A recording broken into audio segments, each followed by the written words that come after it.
Good evening. Welcome to the National News Broadcast. I'm Kasuni Balachandra. A very good evening indeed. I'm Charita Miniprarachi, and let's move on to the headlines for tonight's news. Primary sections of all schools will commence tomorrow. State Minister Shashindra Rajapaksa says that environmental friendly agriculture will continue despite challenges. The President's Secretary says legal action will be taken in connection with false propaganda against him. The demand for passports reduced by 65%. Train services within the provinces will be operated from tomorrow. Colombia's main drug racketeer arrested. Sri Lanka scores a magnificent victory against Bangladesh. Moving on to those and other stories in detail. Academic activities of all government and government-approved private schools' primary sections is scheduled to commence tomorrow. Our reporter said that parents, school development societies, past pupils associations clean these schools. The government has decided to open schools that have been closed for a long time due to the COVID-19 pandemic under several stages. 3,000 schools with less than 200 students commenced on the 21st as the first phase. Academic activities of primary sections from grade 1 to 5 are scheduled to be commenced from tomorrow. Parents say they are happy that academic activities of the children are being commenced. Principals say that various programs have been organized to make children happy when arriving to schools. Secretary to Sri Lanka Podujana Education Administrative Services Union, Buddhika Thanaka, has requested the parents to send their children to schools tomorrow. Health authorities have emphasized that parents should not be afraid to send children to schools. Sri Lanka Transport Board says that sufficient number of buses will be deployed to transport school students.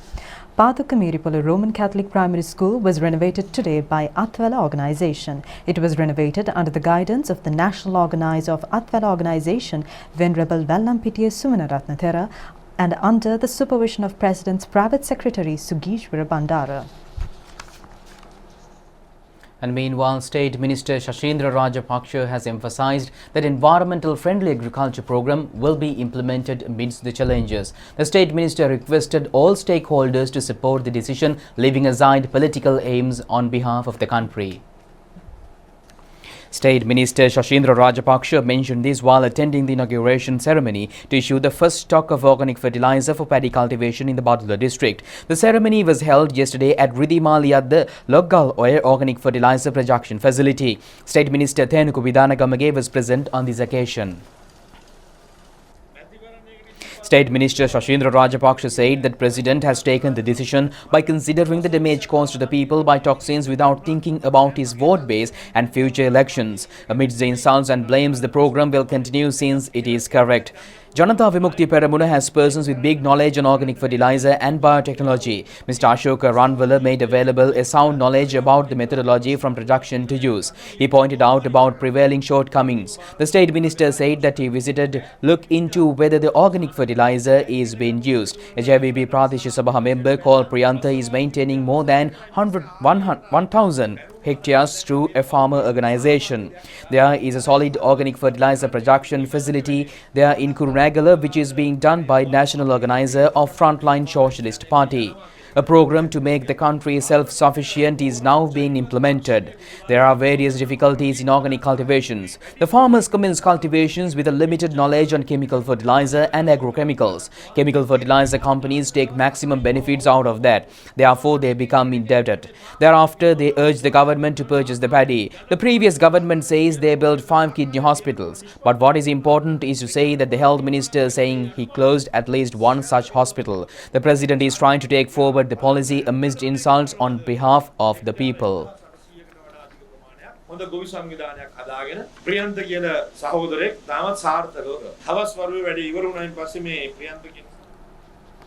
Minister Mahindananda Aluthgamage made an inspection tour in Kuliyapitiya Galgamulla paddy fields yesterday. He inspected the paddy fields which are being cultivated using organic fertilizer. The 50-acre paddy field has been cultivated with traditional varieties of paddy.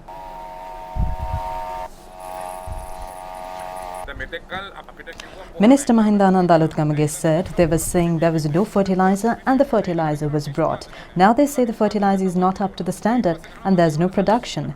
The government said compensation would be paid. Now they ask where is the money to pay compensation. Government has given everything that the farmers have requested for. He requested them to not to be misled by chemical fertilizer mafia. The government has taken decisions that are good for the country. UMP සජප ප්‍රාදේශ සභා මන්ත්‍රීවරු ඔගේ photo බැලුවොත් හොඳට තේරෙනවා. ඒ නිසා මේකට කලබල. Secretary to the President P.B. Jayasundara says that stern legal actions will be taken against the false news targeted at him. It was mentioned in a statement issued by the President's media unit. Secretary to the President P.B. Jayasundara has vehemently denied the false news shared by certain media targeting the President's secretary by citing a statement made by an opposition parliamentarian in Parliament regarding the opinion of a personal account in a state bank to import fertilizer from India.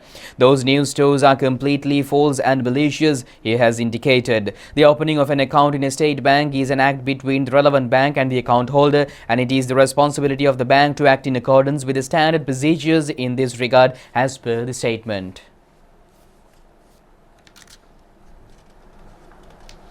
Controller General of Immigration and Immigration Department Sarat Rupavahini says that the demand for passports is reduced by 65% after March last year. He said the prevailing condition is a temporary situation. Controller General of Immigration and Immigration Department Sarat Rupavahini said that under normal circumstances, the department issues about 2,000 passports per day. Accordingly, 15,000 to 60,000 passports are issued monthly, which amounts to about 600,000 passports for an year. The demand became less after March 2020. 207,000 passports have been issued during that year. By 3rd September this year, 213,000 have been issued.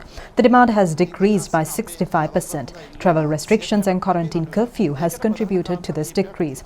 Although there was a need for the public, there were difficulties in arriving to attend to the tasks. There were restrictions in foreign countries as well. Therefore, the number of persons leaving abroad was reduced. About 12,000 passengers pass through the airport daily. It has become less than 2,000 due to the vaccination program and a relaxing of restrictions for foreign countries. The department has been able to provide services for those who leave for overseas. This is a short-term problem and it will return to normalcy soon.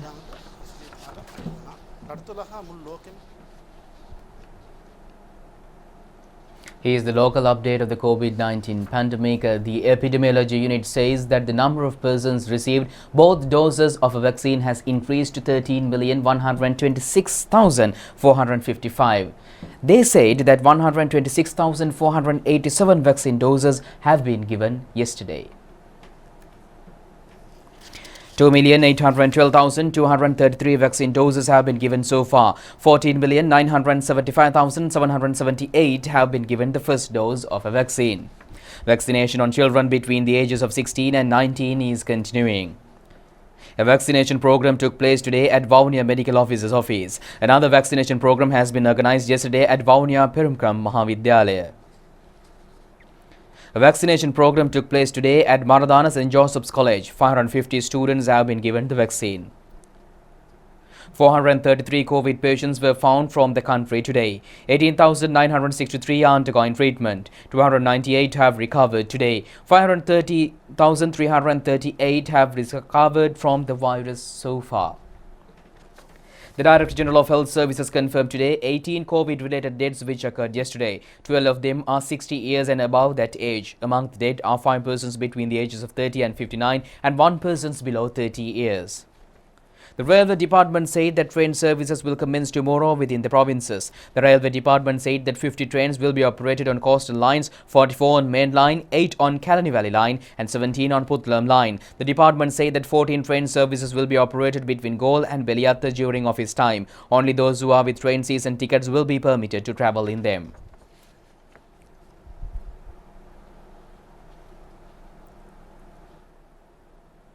Sri Lanka Transport Board say that a limited number of interprovincial buses will be operated from the persons who travel for essential services from tomorrow, although travel restrictions between provinces had not been lifted. The Department of Registration of Persons says that only one-day service to issue national identity cards will commence from tomorrow. A limited number of clients can get the services from the main office at Battaramulla and at Goal office. President of Sri Lanka Medical Association Dr. Padma Gunaratna says that children should adhere to best practices following the reopening of schools to avoid any COVID-19 infections. She also said that the school staff should follow the health guidelines issued by the Ministry of Health to create a safe environment amidst a declining pandemic situation in the country. She expressed these remarks while speaking to media today. The schools are essential for growth of children. It's not only for the education of subject matter, but for us to learn the teamwork as well as to tolerate the others and as to get into the community as successful people. The background and the upbringing that happens around the school becomes extremely important. So it becomes essential for children to get back to schools and to get back to their usual school activities as usual that they used to do in the past.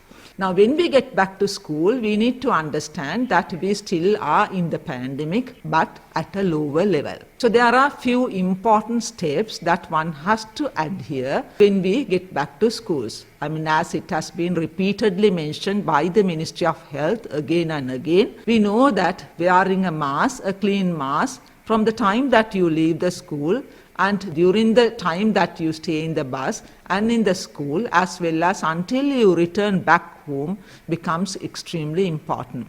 The mask should cover your nose and mouth clearly. And also it becomes important that we maintain a 1 meter distance with the other children as much as possible. Generally, the children tend to embrace others while playing together. So it becomes important to make children aware of what type of an infection is this and that how it is transmitted, and to get their cooperation without making them anxious so that they would adhere to these basic principles of prevention of COVID-19. And as for teachers, I think that teachers have to consider each class as a bubble and then to see that they do not mix children from one class with the others. The rules and regulations or instructions with regard to commencement of schools have already been released by the Ministry of Health to the Ministry of Education, and that those have already been communicated to principals and teachers. So it's now the time for us to implement as a team, the principals, teachers, parents, drivers, as well as children, as a team implement these preventive measures so that you will be able to continue with your school uninterruptedly.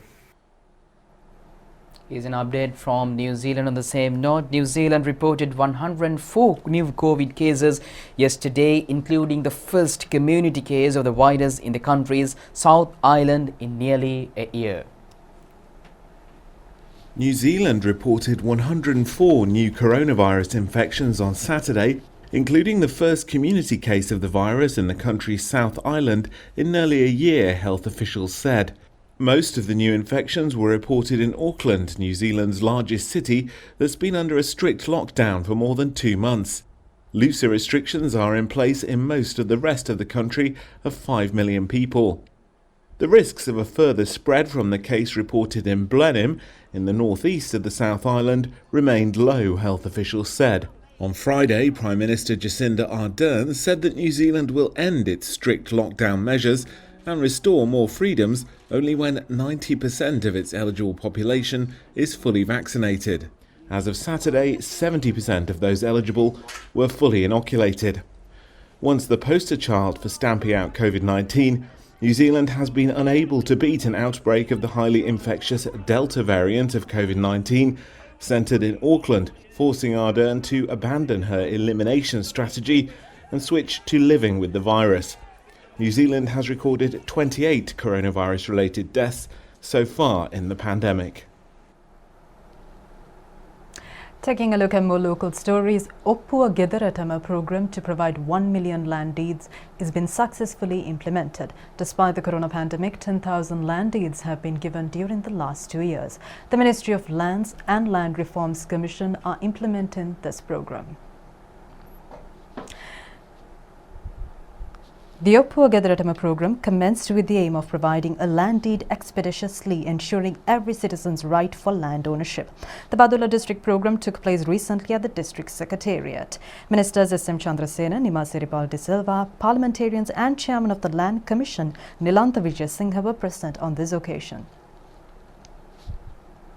Land deeds distribution program in the Puttalam district under the Oppua Gedaratama program took place recently. Minister S.M. Chandrasena, State Ministers Sanat Nishantha and Arundhika Fernando were present on the occasion. The program was launched on a concept of Minister S.M. Chandrasena and successfully implemented in Anuradhapura, Munaragala, Gampaha and Kegaul districts. The program is scheduled to be implemented in Batiklo, Trincomalee, Ampara and Kandy districts before the end of this year.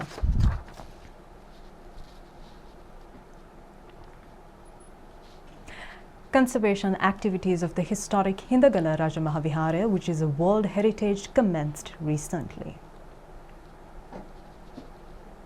Prime Minister Mahinda Rajapaksa has paid his attention on media reports which said that frescoes of the temple are being destroyed. Conservation activities commenced thereafter under the supervision of an expert committee of the Archaeology Department.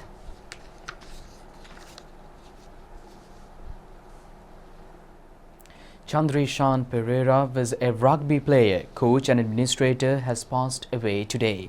He was 62 years at the time of demise at a hospital in Negombo following an ailment.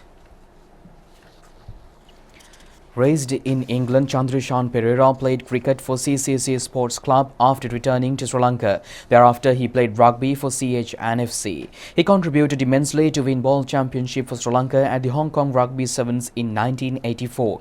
He was adjudged as the best rugby player at Rugby Sevens in Dubai. Mr. Chandrishan Pereira worked as a psycho of 96 World Cup winning cricket team when no one came forward to accept the position. He was also the coach of National Women's Seven-a-side rugby team. He was presented with the Krida Bhushan Award at the 2019 Presidential Sports Awards ceremony in recognition of his 4 decades of service as a rugby player, trainee, administrator and as a commentator.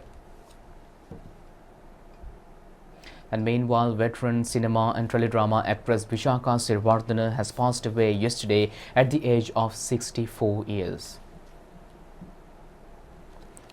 She was born in Kurunagala, Kautaputtu area and entered film industry in 1982. She is considered as the tallest actress in the country.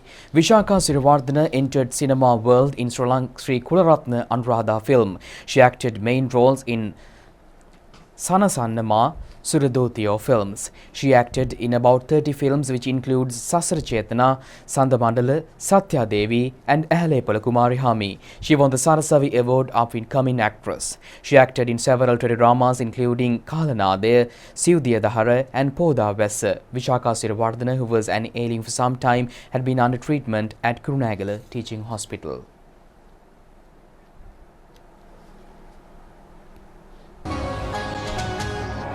And with that, we conclude tonight's news. Tomorrow at the very same time. Stay safe. Good night. Good night.